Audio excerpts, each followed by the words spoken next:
السلام عليكم ورحمة الله وبركاته. إن الحمد لله نحمده ونصلي على رسوله الكريم أما بعد. أعوذ بالله من الشيطان الرجيم. بسم الله الرحمن الرحيم. فأقيموا الصلاة وآتوا الزكاة واركعوا مع الراكعين. وقال رسول الله صلى الله عليه وسلم: الصلاة عماد الدين.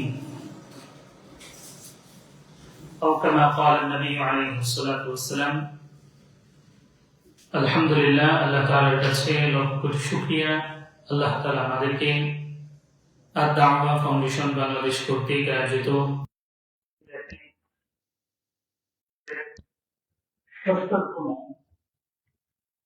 এই অনলাইন কোর্সের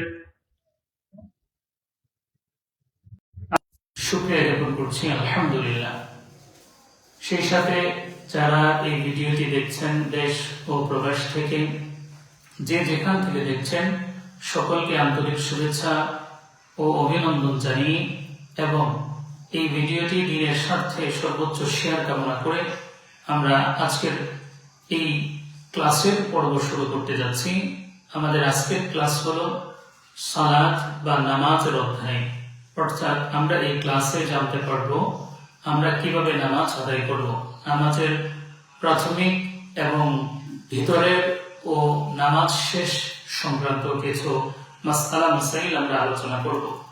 বিশদ আলোচনা করব নামাজের পূর্ব শর্ত, নামাজের ফরজগুলো, নামাজের ওয়াজিব এবং নামাজের সুন্নাহ। ও সর্বশেষ আলোচনা করব ইনশাআল্লাহ আমরা নামাজের ভঙ্গের কারণ সম্পর্কে এবং আমরা সময় পরিপ্রেক্ষিতে আমরা ইনশাআল্লাহ কিছু নির্দিষ্ট মাসআলা সম্পর্কে আপনাদেরকে আলোচনা করে শোনাবো। তো প্রিয় ভিউয়ার্স, আজকের যে অধ্যায় নামাজ বা সালাত এই সংক্রান্ত আজকের এই ভিডিওটি শুরু করতে যাচ্ছি। আমরা সর্বপ্রথম আলোচনা করব নামাজের পূর্ব শর্ত। অর্থাৎ একজন মানুষ নামাজ পড়ার জন্য বা সালাত আদায়ের জন্য পূর্বে তার কি কি বিষয়ে খেয়াল রাখতে হয়। আমাদেরকে এরকম 7টি বিষয় আছে যে বিষয়গুলোকে নামাজের পূর্বে অবশ্যই গ্রহণ করতে হবে, তারপর নামাজ শুরু করতে হবে। তো নামাজের পূর্ব শর্তের মধ্যে প্রথম নাম্বার শরীরকে পবিত্র করা। অর্থাৎ আপনার শরীর যদি পবিত্র না হয়, আপনার শরীর এবং 2 নাম্বার হলো কাপড়। অর্থাৎ শরীর এবং কাপড় যদি আপনার পবিত্র না থাকে, তাহলে শরীর এবং কাপড়কে পবিত্র করতে হবে। সেটা ছোট বড় নাপাকি হোক, তার থেকে আপনাকে অবশ্যই পবিত্র করতে হবে। যে সমস্ত নাপাকির বিষয় আলোচনা গত 5 নাম্বার ক্লাসে গিয়েছে, সেই নাপাকির বিবরণ থেকে আমরা যেটা জানতে পেরেছি, সেই সকল নাপাকি থেকে আমরা ইনশাআল্লাহ নিজেদের শরীর এবং কাপড়কে পবিত্র করব সর্বপ্রথম। তো 1 নাম্বার হলো কাপড়, শরীরকে পবিত্র করা, কাপড় পবিত্র করা। 3 নাম্বার হলো জায়গা পবিত্র করা। অর্থাৎ আমরা যে জায়গায় নামাজ পড়ব সেই জায়গাটা পবিত্র করা। সেই ক্ষেত্রে আপনি যদি জায়নামাজে নামাজ পড়েন, তাহলে জায়নামাজটা পবিত্র থাকতে হবে, এই বিষয়টা খেয়াল রাখবেন। 4 নাম্বার হলো নামাজের জায়গা পবিত্র হওয়ার সাথে সাথে নিজের সতর ঢাকা থাকতে হবে। অর্থাৎ পুরুষের জন্য সর্বনিম্ন ফরজ পরিমাণ সতর হলো নাভি থেকে নিয়ে হাঁটুর নিচ পর্যন্ত। আর একজন স্বাধীন নারীর জন্য শুধুমাত্র মুখমণ্ডল, হাতের তালু এবং পায়ের তালু ব্যতীত পুরো অংশকেই তার ঢেকে রাখতে হবে নামাজের মধ্যে। আমাদের এই পরিমাণ সতর অবশ্যই ঢেকে তারপরে নামাজ পড়তে হবে। এখানে কোনো ব্যক্তি আমাকে দেখুক বা না দেখুক, এতটুকু পরিমাণ সতর আমাদের পুরুষ এবং নারী সকলকেই আমাদের ঢেকে, আমাদের নিজ নিজ যে সতর থাকবে সেই সতরকে আমরা ঢেকে তারপরে নামাজ পড়বো ইনশাআল্লাহ। সতর ঢাকা। তারপরে বিষয় হলো কিবলামুখী হওয়া। অর্থাৎ আমি যখন নামাজ পড়বো আমার কিবলা ঠিক আছে কিনা, অর্থাৎ আমি কাবা মুখী কিনা। আমাদের দেশ থেকে যেহেতু পশ্চিম দিকে কাবা, তাই আমরা অনেকেই পশ্চিম দিকে বলে থাকি। আসলে পশ্চিম দিক মূলত বিষয় না, বিষয় হলো কাবা মুখে থাকা। কাবার দিকে আমরা মুখ করে তারপরে নামাজ শুরু করতে যাব। তার মানে নামাজ শুরু করার পূর্ব শর্ত হলো কিবলামুখী হওয়া। 6 নাম্বার হলো ওয়াক্ত মতো নামাজ পড়া। অর্থাৎ সময় হওয়ার পর নামাজ আদায় করা। যেমন যখন যোহরের সালাত এর সময় আসবে তখন আমরা যোহরের সালাত আদায় করব। বিষয়টা এমন না যে যোহরের সালাতের সময় আসেনি তার আগে আমরা যোহরের সালাত আদায় করে নিলাম, এরকমটা হলে আমাদের নামাজ হবে না। আমাদেরকে নামাজের ওয়াক্ত আসার পরেই অবশ্যই সালাত আদায় করতে হবে। সর্বশেষ অর্থাৎ সপ্তম নাম্বার যে নামাজের পূর্ব শর্তটা আছে সেটা হলো আমাদেরকে নামাজের নিয়ত করা। এই নামাজের নিয়তটা নিয়ে বিভিন্ন ধরনের বিভিন্ন জায়গায় বিভিন্ন বইয়ের মধ্যে বিভিন্ন কথা লেখা আছে। আমরা সেটা জানবো না, আমরা জানবো সঠিক সুন্নাহ কি জানা আছে, কি লেখা আছে।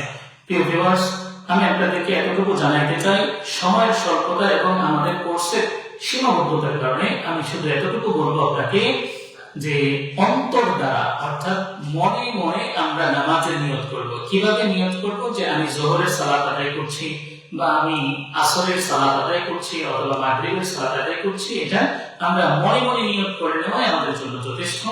যদি কেউ মনে মনে বলার সাথে সাথে মুখে উচ্চারণ করে ফেলে তাতে তার জন্য কোনো গুনাহ হবে না। এটা বরঞ্চ উত্তম লিখেছেন অনেকেই, অনেক ওলামায়ে কেরাম এটাকে উত্তম মনে করেছেন। যাই হোক, আমরা যে 7টা বিষয় জানলাম, এই 7টা বিষয় হলো নামাজের পূর্ব শর্ত অর্থাৎ নামাজ আদায় করার জন্য পূর্ব শর্ত। এখন আমরা জানবো নামাজের ফরজগুলো, অর্থাৎ আমি নামাজ শুরু করার পর থেকে নামাজ শেষ করা পর্যন্ত অর্থাৎ নামাজের শুরু থেকে শেষ পর্যন্ত কয়টা বিষয় এরকম ফরজ আছে। তো প্রিয় ভিউয়ার্স, কোরআন এবং হাদিসের থেকে যে বিষয়গুলোকে উল্লেখ করা হয়েছে নামাজের ফরজ হিসেবে, সেগুলোর মধ্যে 6টি জিনিস বা 6টি বিষয় হলো ফরজ। যে ফরজগুলো যদি আমি ভুলেও ছেড়ে দিই তাতেও আমার নামাজ নষ্ট হয়ে যাবে, পুনরায় আমার নামাজটাকে আদায় করতে হবে। এরকম ফরজগুলো হলো 6টি। নাম্বার 1, তাকবীরে তাহরিমা বলা অর্থাৎ আল্লাহু আকবার বলা। এখানে হাত উঠানোর পরের বিষয় আল্লাহু আকবার বলে তাকবীরে তাহরিমা বলা, এটা হলো ফরজ। আমরা যদি কেউ নামাজে অন্তর্ভুক্ত হই আর আল্লাহু আকবার বললাম না, তাহলে নামাজ শুরু করাই সহিহ হবে না, সুতরাং নামাজটাও সহিহ হবে না।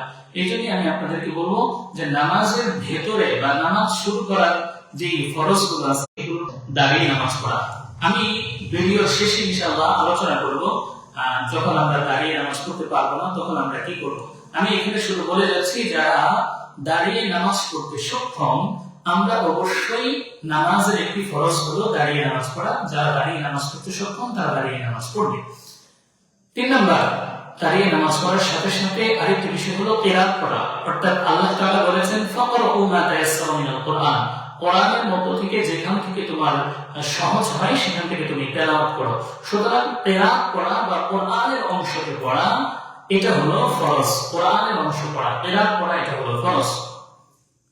4 নম্বর হলো রুকু করা, অর্থাৎ আমরা যদি 2 রাকাত 3 রাকাত অথবা 4 রাকাত বেশি নামাজ পড়ি তাহলে 4 রাকাত হলে 4টি রুকু, 3 রাকাত বেশি হলে 3টি রুকু এবং 2 রাকাত বেশি হলে 2টি রুকু।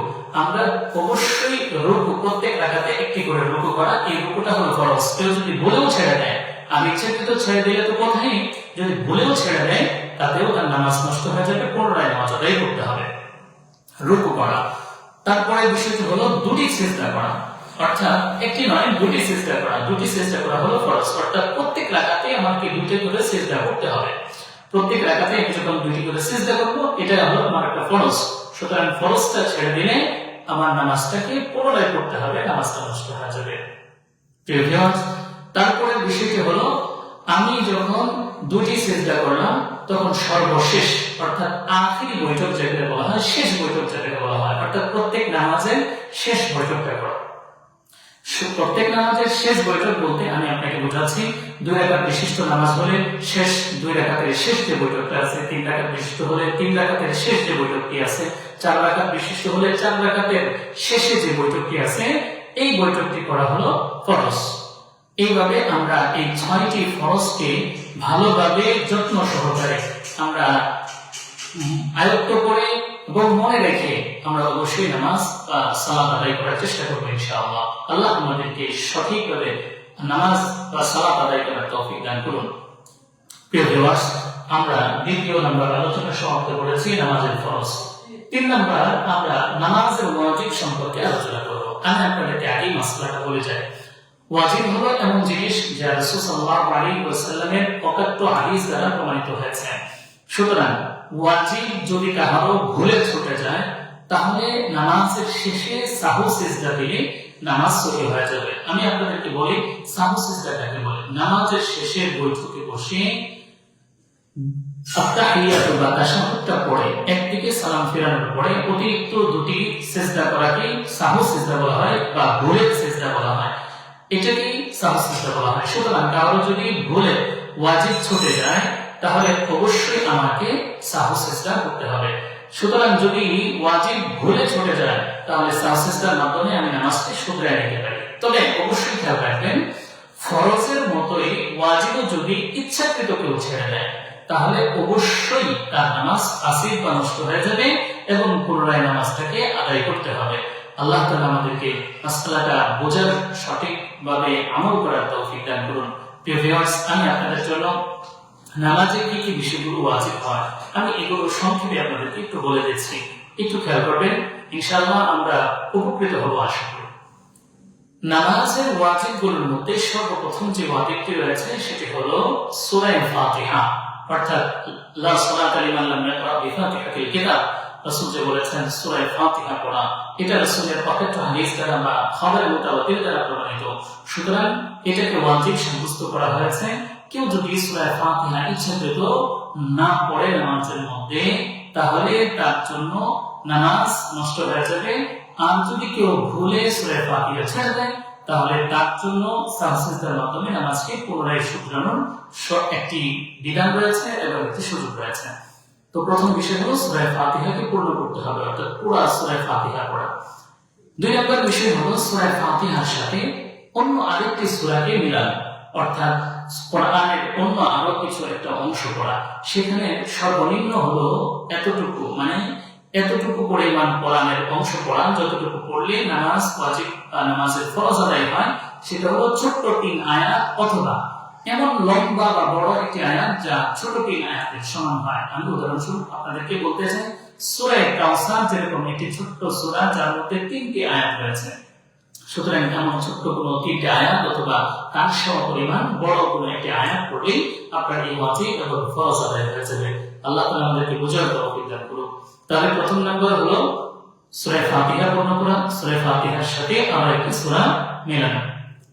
3 নাম্বার হলো রুকু সিজদাতে দেরি করা, অর্থাৎ রুকু এবং সিজদা যখন করবেন তখন অবশ্যই আপনাকে 3 তাসবিহ পরিমাণ বা সর্বনিম্ন 1 তাসবিহ পরিমাণ সেখানে অবস্থান করতে হবে, দেরি করতে হবে। 4 নাম্বার হলো রুকু থেকে উঠে দেরি করা, অর্থাৎ রুকু থেকে যখন আপনি উঠবেন সামি আল্লাহু লিমান হামিদা বলে তখন উঠে একটু দাঁড়ানো, একটু বিলম্ব করা। যেমন আপনি এখানে পড়তে পারেন রব্বানা লাকাল হামদ হামদান কাসীরান তাইয়িবান মুবারাকান ফি, এরকম দোয়াটা পড়তে পারেন, একটু দাঁড়ায় থাকা। তো রুকু থেকে উঠে সোজা হয়ে দাঁড়ানো, তারপরে দুটো সিজদার মাঝখানে সোজা হয়ে বসা। আমরা অনেক সময় করি কি যে প্রথম সিজদা করে কোনো মতে ওঠার পরে আবার দ্বিতীয় সিজদা করি, না, এটা ভুল, এটা মারাত্মক ভুল। এবং এটা যদি ইচ্ছাকৃত হয় তাহলে নামাজ কিন্তু বাতিল হয়ে যাবে। অনিচ্ছাকৃত হলে আমাদেরকে সাহু সিজদার মাধ্যমে এই নামাজটিকে পুনরায় শুদ্ধ করে নিতে হবে। তো দুটো সিজদার মাঝখানে সোজা হয়ে বসতে হবে। এরপরে বিষয়টি হলো আমাদেরকে দুটো সিজদার মাঝখানে সোজা হয়ে বসা এবং সর্বশেষ অর্থাৎ দুটো দরমিয়ানি বা মাঝখানের যে বৈঠক আছে এই মাঝখানের বৈঠক করা। কেমন মাঝখানের বৈঠক? মানে আপনি যদি 3 রাকাত বিশিষ্ট নামাজ পড়েন তাহলে 2 রাকাতের পরে একটা বৈঠক হয়। আবার যদি 4 রাকাত বিশিষ্ট নামাজ পড়েন তাহলে মাঝখানে অর্থাৎ 2 রাকাত পরে একটা বৈঠক হয়। এটাকে মাঝখানের বৈঠক বা দরমিয়ানি বৈঠক বলা হয়। এই বৈঠক করা অর্থাৎ এটা হলো ওয়াজিব। আপনি যদি ভুলে ছুটে যান পরে দাঁড়ায় যাওয়ার উপক্রম হয়ে গেছেন, মানে ওটাকে আমরা দুটো বৈঠকে পড়ব, প্রথম বৈঠক এবং শেষ বৈঠক, অর্থাৎ 3 রাকাত বিশিষ্ট নামাজ বা 4 রাকাত বিশিষ্ট নামাজের যে প্রথম এবং দ্বিতীয় বৈঠক হয় ওই বৈঠকে আমরা আত্তাহিয়াতু এটা অবশ্যই আমরা পূর্ণ করব। দুটো বৈঠকে আত্তাহিয়াতু পড়া। এখন কোন ব্যক্তি যদি ইমাম হন, ইমাম নামাজ পড়াচ্ছেন, সেক্ষেত্রে ইমামের জন্য কোন জায়গায় যদি জোরে কেরাত করতে হয়, যেমন আপনাকে বলি যে মাগরিব ইশা এবং ফজরের নামাজে কেরাত জোরে করতে হয়, সেখানে আপনি জোরে করতে হবে। যদি আস্তে পড়েন তাহলে এর জন্য ভুলে হইলে সাহু সিজদা করতে হবে। আর যদি ইচ্ছাকৃত হয় তাহলে নামাজকে পুনরায় করতে হবে, নামাজ নষ্ট হয়ে যাবে। আর যেখানে আস্তে করতে হয়, যেমন আমাদের জোহরের সালাত এবং আসরের সালাত এখানে আস্তে পড়া, যদি ইমাম সাহেব জোরে পড়ে ফেলে অথবা আপনি একা একই নামাজ আদায় করতেছেন, সেখানে যদি আপনি জোরে পড়ে ফেলছেন, মানে মাগরিব, আসর এবং জোহরের ক্ষেত্রে, সেই ক্ষেত্রে কিন্তু এই মাসলাটা আসবে না, কিন্তু ইমামের জন্য এই মাসলাটা আসবে। তো প্রিয় ভিউয়ার্স, ইমামের জন্য কেরাতে যে জায়গায় আস্তে পড়তে হয় সেই জায়গায় আস্তে আস্তে পড়বে, যে জায়গায় জোরে পড়তে হয় সেখানে জোরে জোরে পড়বে। আমাদের পরবর্তী ওয়াজিবটি হলো বিতিরের যে নামাজ আছে, বিতিরের নামাজের মধ্যে দোয়ায়ে কুনুত পড়া। উলামায়ে কেরাম থেকে ইনশাআল্লাহ অবশ্যই আমরা জেনে নেব বিতিরের নামাজের অনেক বিক্ষিপ্ত এবং অনেক বিশাল মাসলা আছে। তার মধ্য থেকে সবচেয়ে বড় এবং গ্রহণযোগ্য উলামায়ে আহনাফ বা আমরা যে হাদিসগুলোকে সামনে রেখে এই বিষয়টাকে প্রমাণিত করতে চাই, দলিলগুলো পরবর্তীতে যে কোনো একটা ভিডিওতে ইনশাআল্লাহ দেওয়া যাবে, যে আমরা বিতিরের নামাজের মধ্যে দোয়ায়ে কুনুত পড়া, অর্থাৎ বিতিরের নামাজের শেষ যে বৈঠকটা আছে, শেষ বৈঠকের আগে অর্থাৎ শেষ রাকাতে সূরা ফাতিহা এবং আরো একটি সূরা মিলানোর পরে অতিরিক্ত তাকবীর বলে আমরা সূরা দোয়ায়ে কুনুতটা করব। এই বিতিরের নামাজে দোয়ায়ে কুনুত পড়া এটা হলো ওয়াজিব। কেউ যদি বলে ছেড়ে দেয় তাহলে তাকে সাজদা যেতে হবে, আর যদি কেউ ইচ্ছাকৃত ছেড়ে দেয় তাহলে তার নামাজ বাতিল হবে। বিতিরের নামাজে দোয়ায়ে কুনুত পড়া। আর এরপর ওয়াজিবটি হলো দুনো ঈদের মধ্যে 6 তাকবীর বলা, অর্থাৎ প্রত্যেক ঈদের নামাজে আমরা প্রতি রাকাতে অতিরিক্ত 3টি করে তাকবীর বলি। সেই ক্ষেত্রে আমাদের অবশ্যই প্রত্যেক রাকাতে 3টি করে অতিরিক্ত 6টি তাকবীর বলা, এরকম দুনো ঈদের মধ্যে এরকমটি করা। আমি আপনাদেরকে বলতেছিলাম যে বিতিরের নামাজের মধ্যে দোয়ায়ে কুনুত পড়া। এরপরে আরেকটি হলো যে প্রত্যেক ফরজ সালাতের মধ্যে, প্রত্যেক ফরজ সালাতের প্রথম যে 2 রাকাত আছে, প্রথম 2 রাকাত, প্রথম দ্বিতীয়, যদি 3 রাকাত বিশিষ্ট হয় অথবা 4 রাকাত বিশিষ্ট হয় তাহলে প্রথম 2 রাকাত, আর যদি 2 রাকাত বিশিষ্ট হয় তাহলে সেই ক্ষেত্রে 2 রাকাত তো আছে। তো প্রথম 2 রাকাতকে কেরাতের জন্য নির্ধারিত করা। কেরাত বলতে আমি একটু আগে আপনাদেরকে বলছি যে ফজর সূরা ফাতিহার সাথে সাথে অন্য একটি কেরাত মেলানো বা অন্য একটি সূরা পড়া, এটাকে কেরাত বলা হয়। তো ফরজ নামাজের জন্য প্রথম 2 রাকাতকে কেরাতের জন্য নির্ধারিত করবেন। এখন কোন কারণবশত যদি আপনি প্রথম রাকাতে, মনে করেন ফজরের সালাত আদায় করতেছেন, প্রথম রাকাতে আপনি সূরা ফাতিহা পড়ে রুকু করে ফেলছেন, আপনি কেরাত পড়তে ভুলে গেছেন, সেই ক্ষেত্রে অবশ্যই আপনাকে সাজদা দিতে হবে। আর যদি আপনি ইচ্ছাকৃত করেন সেই ক্ষেত্রে নামাজ নষ্ট হয়ে যাবে, পুনরায় নামাজকে দোহরাই পড়তে হবে। তো প্রত্যেক ফরজ সালাতে প্রথম 2 রাকাতকে কেরাতের জন্য নির্ধারিত করা। এরপরে মাসলাটা আমরা বলেছি যে প্রত্যেক ঈদের নামাজে অতিরিক্ত 6 তাকবীর বলা, এবং এরপরের বিষয়টি হলো প্রত্যেকটা রাকাতের মধ্যে যে ফরজগুলি আছে, প্রত্যেক রাকাতে যে ফরজগুলি আছে, যেমন তাকবীরে তাহরিমা বলা, তারপরে কেরাত পড়া, রুকু করা, তারপরে সিজদা করা, এই যে আমাদের একটা ধারাবাহিকতা আছে, এই ধারাবাহিকতাকে রক্ষা করা। ঠিক একই রকম ভাবে ওয়াজিবগুলোর ধারাবাহিকতাকেও রক্ষা করা।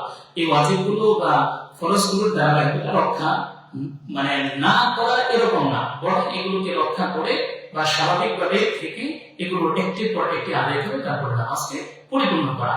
সর্বশেষ ওয়াজিবটি হলো আসসালামু আলাইকুম ওয়া রাহমাতুল্লাহ বলে নামাজকে শেষ করা। অর্থাৎ কেউ যদি আসসালামু আলাইকুম ওয়া রাহমাতুল্লাহ বলে নামাজ শেষ না করে সেই ক্ষেত্রে ওয়াজিব তরক হবে এবং তাকে সাও সিজদা দিতে হবে। এখন যদি আপনি বলেন যে সাও সিজদা কিভাবে দেব, তো আসসালামু আলাইকুম না বলে সে অন্য কারোর সাথে, মনে করেন কথার কথা, সে নামাজ থেকে উঠে যাইতেছে অথবা না সে দুই দিকে বা একদিকে ঘাড়ে ফিরিয়ে ফেলেছে, এরকম যদি হয় তাহলে এখানে নামাজের মধ্যে সে থাকা অবস্থায় অন্য দিকে অন্য মনস্ক হয়ে গেছে। সুতরাং তাকে একদিকে সালাম ফিরিয়ে তারপরে আবারও তাশাহুদ শরীফ দোয়া মাসুরা পড়ে উভয়কে সালাম ফিরাতে হবে। এটাই হলো মাসলা। প্রিয় ভিউয়ার্স, আমরা ইতিমধ্যেই নামাজের যে ওয়াজিবগুলো রয়েছে, নামাজের ওয়াজিবগুলো সম্পর্কে জেনে নিয়েছি। আমরা নামাজের ওয়াজিবগুলো অবশ্যই খুব গুরুত্বের সাথে মুখস্থ এবং আয়ত্ত করে আমরা নামাজের মধ্যে খুব যত্ন সহকারে খেয়াল করে নামাজগুলোকে আদায় করার চেষ্টা করব। আল্লাহ তাআলা আমাদেরকে তৌফিক দান করুন।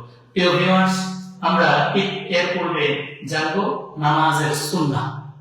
নামাজের কিছু কিছু সুন্নাতে মুআক্কাদা বা গুরুত্বপূর্ণ সুন্নাহ রয়েছে।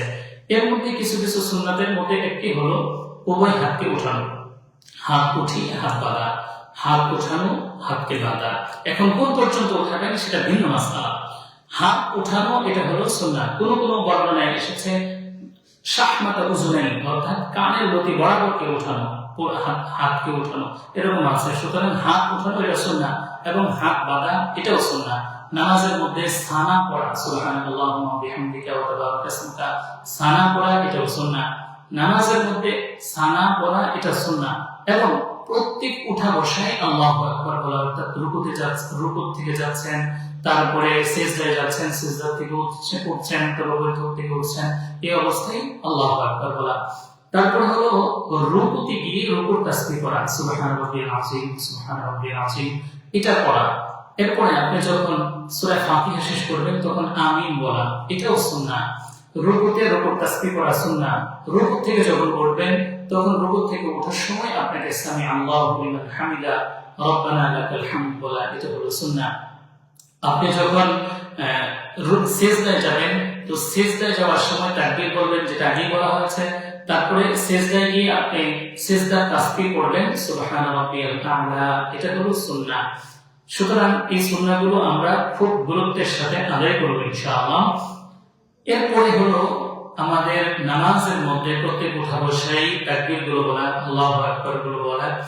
এরপরে আমাদেরকে বৈঠকের মধ্যে আমরা শেষ বৈঠক যেটা করে থাকি, সাধারণত নামাজের শেষ বৈঠক হয়, এই শেষ বৈঠকের মধ্যে তাশাহুদ বা তাহিয়াতু পড়ার পরে এখানে দোয়া পড়া, দুরূদ শরীফ পড়া এবং দোয়া মাসুরা পড়া। দুরূদ শরীফ বলতে দুরূদ ইব্রাহিম নামে আমরা যেটা চিনি, আল্লাহুম্মা সাল্লি আলা মুহাম্মাদ ওয়া আলা আলি মুহাম্মাদ, এই দুরূদ শরীফ পড়া এবং দোয়া মাসুরা পড়া, অর্থাৎ আল্লাহুম্মা ইন্নী যালামতু নাফসি যুলমান কাসীরা ওয়া লা ইয়াগফিরুজ যুনুবা ইল্লা আনতা, এই যে দোয়া মাসুরাটি আছে, এই দোয়া মাসুরাটি পড়া, এটা হলো নামাজের সুন্নাহ। নামাজের সুন্নাতে মুআক্কাদা বা গুরুত্বপূর্ণ সুন্নাহ। আল্লাহ আমাদেরকে নামাজের গুরুত্বপূর্ণ সুন্নাহগুলোকে খুব ভালোভাবে আয়ত্ত করে আমরা যেন এগুলোর উপর আমল করতে পারি, আল্লাহ তাআলা আমাদেরকে তৌফিক দান করুন। প্রিয় ভিউয়ার্স, আমরা এখন নামাজের ফরজ, নামাজের শর্ত এবং নামাজের ওয়াজিব ও নামাজের সুন্নাহ সম্পর্কে সম্যক ধারণা পেয়েছি। এখন আমরা জানবো কোন কোন কাজগুলো করলে আমাদের নামাজ ভেঙে যায়, নামাজের প্রতিবন্ধক এমন কি কি আছে, এমন কিছু সম্পর্কে আমি আপনাদেরকে বলবো। বিস্তারিত আপনারা বিভিন্ন বই থেকে জানতে পারেন, যেমন আমি আপনাদেরকে কিছু বইয়ের কথা বলতে পারি। প্রথম নাম্বার, যদি আপনারা সহজে জানতে চান তাহলে দ্বীন শিক্ষা একটি বই আছে, অথবা নুরানি তালিমুল কোরআন বা নুরানি তালিম পদ্ধতি, এই বইগুলো আছে, আপনারা এগুলো থেকে জানতে পারেন। আর যদি আপনারা বড় কোনো বই দেখতে চান তাহলে আমি বলবো হিদায়া যে কিতাবটি রয়েছে সেখান থেকে আপনারা জানতে পারেন, অথবা শরহুল বিকায়া কিতাব আছে, সেখান থেকে আপনারা বিস্তারিত জানতে পারেন দলিল প্রমাণ সহ। আমি আপনাদেরকে সংক্ষেপে বলছি যেহেতু আমাদের ক্লাসের সময় সীমা কম। তো যে সমস্ত কারণে নামাজ ভঙ্গ হয় তার মধ্যে প্রথম নাম্বার হলো নামাজে অশুদ্ধ করা, অর্থাৎ কেউ যদি শুদ্ধ করে করতে পারে, করতে জানে, এবং সে অশুদ্ধ করে এটার জন্য, সে শুদ্ধ করার জন্য চেষ্টা করছে না, এই অবস্থায় সে যদি নামাজের মধ্যে অশুদ্ধ করে তাহলে তার নামাজ নষ্ট হয়ে যাবে। নামাজে অশুদ্ধ করা, নামাজের ভিতরে কথা বলা, নামাজের ভিতরে কথা বললে নামাজ নষ্ট হয়ে যাবে। কারোর সাথে কথা বলা হলো, এরকম কথা বললে, মানুষের মতো কথা বললে, সেক্ষেত্রে অবশ্যই নামাজ নষ্ট হয়ে যাবে। নামাজের ভিতরে কথা বলা, কোন লোককে সালাম দেওয়া, আপনি নামাজের মধ্যেই সালাম দিচ্ছেন কাউকে, অথবা কোন লোকের সালামের উত্তর নেওয়া, এটাতেও নামাজ নষ্ট হয়ে যাবে। নামাজের ভিতরে কোনো কারণবশত উফ, আহ এরকম কোন শব্দ করা, উফ বা আহ এরকম কোন শব্দ নামাজের ভিতরে করা যাবে না, এগুলো নামাজের বাহিরের বিষয়। সুতরাং এগুলো করলে নামাজ নষ্ট হয়ে যাবে। উফ আহ শব্দ করা, মনে করার কথা, আপনার হাসি আসছে আর আপনি হাসির উত্তরে আলহামদুলিল্লাহ বললেন, এর দ্বারাও নামাজ নষ্ট হয়ে যাবে। অর্থাৎ হাসির উত্তরে আলহামদুলিল্লাহ বলা এবং হাসি দাতার উত্তরেও যদি আপনি ইয়ারহামুকাল্লাহ এই ধরনের কোন শব্দ বলেন তাতেও আপনার নামাজ নষ্ট হয়ে যাবে, হাসির উত্তর দেওয়া। এরপরে মনে করেন নামাজের মধ্যে খাওয়া বা পান করা, নামাজের মধ্যে যদি আপনি খাবার খান তাতেও আপনার নামাজ নষ্ট হয়ে যাবে। নামাজের মধ্যে যদি আপনি কোনো পানীয় পান করেন তাতেও আপনার নামাজ নষ্ট হয়ে যাবে। এরপরে আরেকটি বিষয় হলো, নামাজের মধ্যে যদি আপনি কোনো দুঃসংবাদ শুনে ইন্না লিল্লাহি ওয়া ইন্না ইলাইহি রাজিউন পড়েন, এতে নামাজ নষ্ট হয়ে যাবে। কোনো সুসংবাদ পেয়েছেন তাতে আপনি সুবহানাল্লাহ অথবা আলহামদুলিল্লাহ বললেন, এতেও আপনার নামাজ নষ্ট হয়ে যাবে। আপনি যদি কোনো সুসংবাদ অথবা দুঃসংবাদ পেয়ে, আপনি যদি দুঃসংবাদের কারণে, কষ্ট পাওয়ার কারণে আপনি যদি কান্না করেন, জোরে জোরে হাওয়া করে কান্না করেন নামাজে, তাতে আপনার নামাজ নষ্ট হয়ে যাবে। আপনি যদি কোনো দুঃসংবাদ এর কারণে আপনি যদি নামাজের ভিতরে আপনার এমন অবস্থা হয় যে আপনি নামাজের মধ্যে শব্দ করে উঠছেন, অথবা নামাজের মধ্যে আপনার কষ্টের যে বিষয়গুলো আছে, কষ্টের যে আগ্রহ প্রকাশের দিক নির্দেশনগুলো, শব্দগুলো আছে, এগুলো যদি আপনি করতে থাকেন তাহলে এর কারণে আপনার নামাজ নষ্ট হয়ে যাবে। নামাজের মধ্যে আরেকটি বিষয় হলো নামাজে আমলে কাসির করা, অর্থাৎ নামাজের অন্তর্ভুক্ত নয় এমন কোনো কাজ করা। যেমন মনে করেন অনেক সময় আছে নামাজে দাঁড়াই রয়েছে, তো এদের শরীরে চুল কেটেছে, অথবা উভয় হাত ছেড়ে দিয়ে দাঁড়ায় রয়েছে, অথবা নামাজে এদিক সেদিক তাকাইতেছে, অথবা নামাজে এমন কাজ করতেছে যে বাহিরের কোনো মুসল্লি দেখে মনে করতেছে যে সে নামাজেই না, এরকম কাজ করা।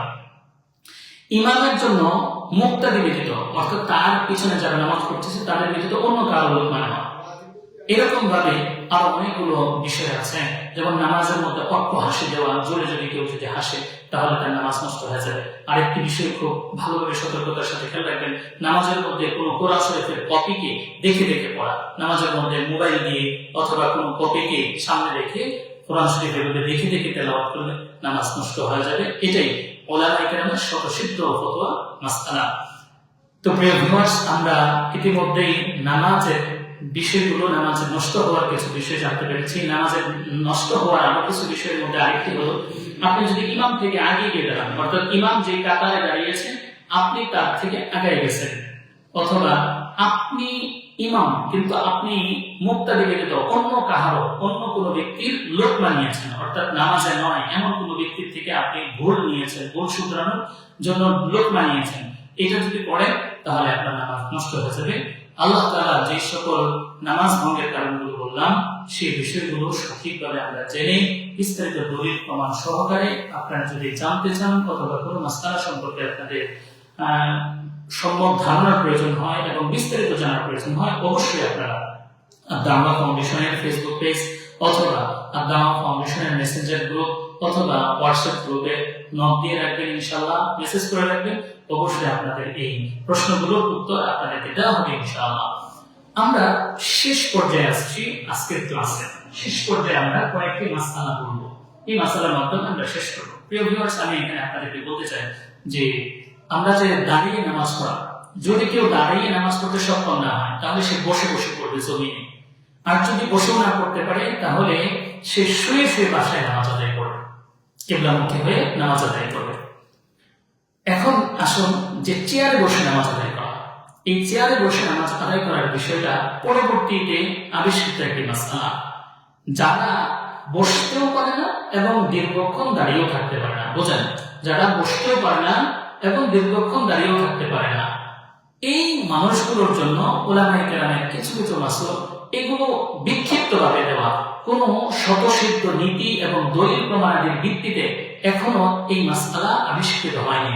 সুতরাং কেউ যদি নামাজ কিভাবে আদায় করে, তাহলে বাংলাদেশের সবচেয়ে গুরুত্বপূর্ণ এবং সবচেয়ে পরিচিত একজন আলেম দ্বীন হযরত মাওলানা মুফতি আব্দুল মালিক হাফিজাহুল্লাহ, উনি ওনার দীর্ঘ একটা রিসালা লিখেছেন, সেখানে উনি চেয়ারে বসে নামাজ পড়াকে নিষিদ্ধ বলেছেন এবং এটা হবে না বলেই তিনি বর্ণনা করেছেন। সুতরাং আমরা চেষ্টা করব চেয়ারকে এড়িয়ে গিয়ে যদি সম্ভব হয় মসজিদে এসে জামাতে নামাজ পড়বো, তাহলে বসে জমিনে বসে নামাজ পড়বো। আর যদি সেটা সম্ভব না হয়, একান্ত না পারি, তাহলে আমি মাকসুর ব্যক্তি, সুতরাং আমি কি করব, বাসায় নামাজ আদায় করব। হ্যাঁ, একান্ত কেউ যদি এরকম হয় যে বসতেও পারে না, দাঁড়ায়ও থাকতে পারে না, সেই ওই ব্যক্তির জন্য সাময়িকভাবে বিশেষ পরিপ্রেক্ষিতে তার জন্য চেয়ার বা ভিন্ন কিছুতে হেলান দেওয়া একটা মাসআলা উলামায়ে কেরাম বিক্ষিপ্তভাবে বর্ণনা করে। এটা সবার জন্য না, এই বিষয়টাকে আমি আলাদাভাবে আপনাদের জন্য বর্ণনা করার জন্য আমি বলেছি। প্রিয় ভিউয়ার্স, আমি একটু আপনাদেরকে ছোট্ট করে একটা জিনিস বলবো। আপনারা যখন ফরজ নামাজ আদায় করেন, ফরজ সেটা 2 রাকাত হোক, 3 রাকাত হোক, 4 রাকাত হোক, প্রথম যে 2 রাকাত থাকবে ওই 2 রাকাতে শুধুমাত্র আপনি কিরাত পড়বেন, অর্থাৎ সূরা ফাতিহার পরে আরেকটা সূরা পড়বেন। আর যদি সেটা সুন্নাহ হয়, সুন্নত বা নফল হয়, তাহলে কিন্তু প্রত্যেক রাকাতেই সূরা ফাতিহার পরে আরেকটা সূরা মিলাইতে হবে। আপনারা খুব ভালো করে খেয়াল রাখবেন, যদি সুন্নত 4 রাকাত পড়েন তাহলে 4 রাকাতেই সূরা ফাতিহার পরে আরেকটা সূরা মিলাইতে হবে। আর যদি নফল পড়েন একই রকম নিয়মে পড়বেন।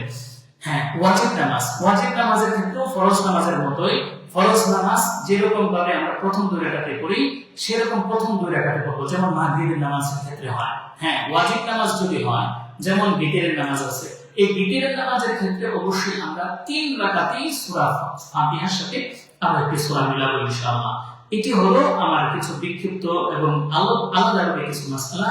যদি আপনাদের এরকম কিছু মাসআলা বা এরকম খণ্ডকালীন কিছু মাসআলা জানার প্রয়োজন হয়, ইনশাআল্লাহ অবশ্যই আমাদের সাথে যোগাযোগ করবেন। আল্লাহ তাআলা আমাদেরকে সঠিকভাবে মাসআলাগুলো জেনে আমল করার এবং আমাদেরকে সহি শুদ্ধভাবে সালাত আদায় করার তৌফিক দান করুন। আমিন। ওয়া আখিরু দাওয়ানা আলহামদুলিল্লাহি রাব্বিল আলামিন। আসসালামু আলাইকুম ওয়া রাহমাতুল্লাহি ওয়া বারাকাতুহু।